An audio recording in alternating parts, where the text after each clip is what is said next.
काबिलियत की पहचान। किसी जंगल में एक बहुत बड़ा तालाब था।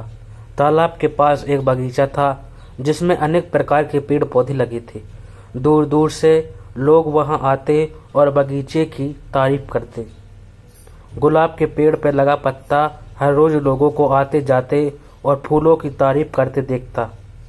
उसे लगता कि हो सकता है एक दिन कोई उसकी भी तारीफ करे, पर जब काफी दिन बीत जाने के बाद भी किसी ने उसकी तारीफ नहीं की तो वह काफी हीन महसूस करने लगा।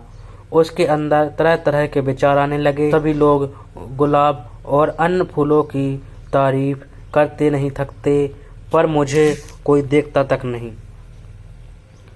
शायद मेरा जीवन किसी काम का नहीं। कहाँ एक खूबसूरत फूल और कहाँ मैं।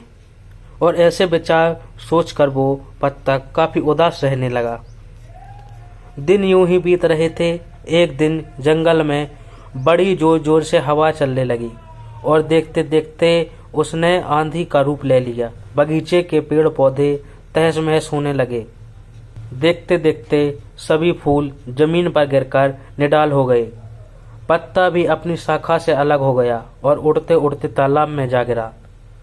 पत्ते ने देखा कि उससे कुछ ही दूरी पर कहीं से एक चींटी हवा की झोंकों की वजह से तालाब में आ गिरी और अपनी जान बचाने के लिए संघर्ष कर रही थी। चींटी प्रयास करते करते काफी थक चुकी थी और उसे अपनी मृत्यु तय लग रही थी कि तभी पत्ते ने उसे आवाज दी, घबराओ नहीं, आओ मैं तुम्हारी मदद कर देता हूँ।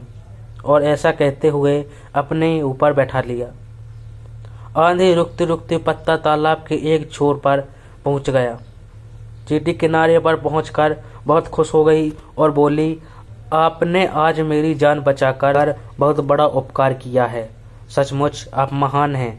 आपका बहुत बहुत धन्यवाद। यह सुनकर पत्ता भावुक हो गया और बोला, धन्यवाद तो मुझे करना चाहिए क्योंकि तुम्हारी वजह से आज पहली बार मेरा सामना मेरी काबिलियत से हुआ, जिससे मैं आज तक अनजान था। आज पहली बार मैंने अपने जीवन के मकसद। ईश्वर ने हम सभी को अनोखी शक्तियाँ दी हैं। कई बार हम खुद अपनी काबिलियत से अनजान होते हैं और समय आने पर हमें इसका पता चलता है। हमें इस बात को समझना चाहिए कि किसी एक काम में असफल होने का मतलब हमेशा के लिए अयोग्य होना नहीं है। खुद की काबिलियत को पहचान कर आप वह काम कर सकते हैं जो आज तक किसी ने नहीं किया है।